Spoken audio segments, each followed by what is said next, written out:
Nashik district का मालेगांव तालुका पूरी तरीके से थम गया और लोग सड़कों पर उतर आए जब 3.5 साल की एक बच्ची के साथ रेप हुआ और उसका मर्डर कर दिया गया। अक्यूज्ड 24 साल का एक लड़का है जिसका नाम विजय खैरमार है। जब बच्ची के खोने की खबर मिली तो सबने उसे ढूंढना स्टार्ट किया। विजय खैरमार इनोसेंटली एक्ट कर रहा था और उसने भी भीड़ के साथ बच्ची को खोजना स्टार्ट कर दिया।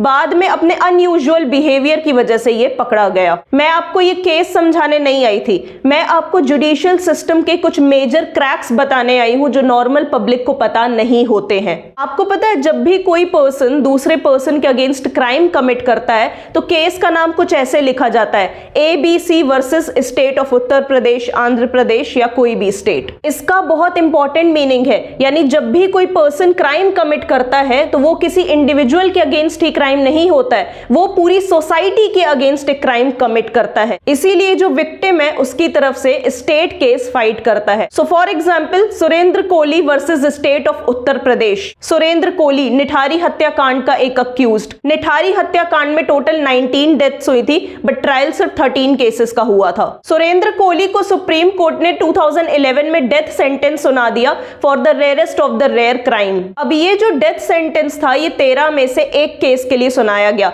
पेपर पर जस्टिस हो गया।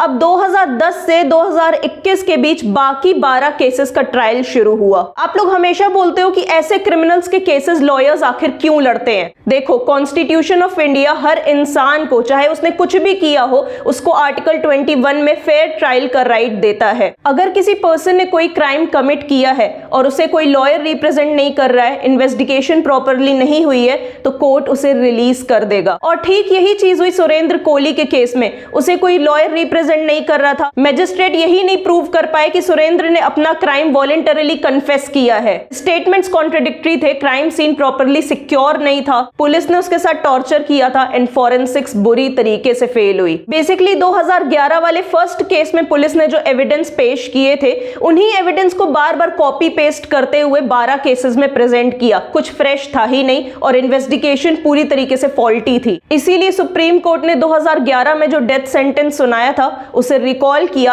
एंड आज सुरेंद्र कोली आजाद है। एक बात का ध्यान रखिएगा, ऐसे केसेस में प्रोसिक्यूशन को अपना case beyond reasonable doubt establish करना पड़ता है, यानी प्रोसिक्यूशन को कोर्ट को यकीन दिलाना पड़ता है कि हाँ यही वो इंसान है जिसने क्राइम कमिट किया है। इतना सा भी डाउट नहीं रह जाना चाहिए कि ये वो इंसान नहीं है। अगर डाउट है तो वो रिहा हो जाएगा। मैं लॉ स्टूडेंट्स को मेंटरशिप प्रोवाइड करती हूँ, इसकी सारी डिटेल्स आप मेरे से इंस्टाग्राम पर आके ले सकते हैं। मेरी इंस्टाग्राम आईडी का लिंक आपको पिन कमेंट में मिल जाएगा।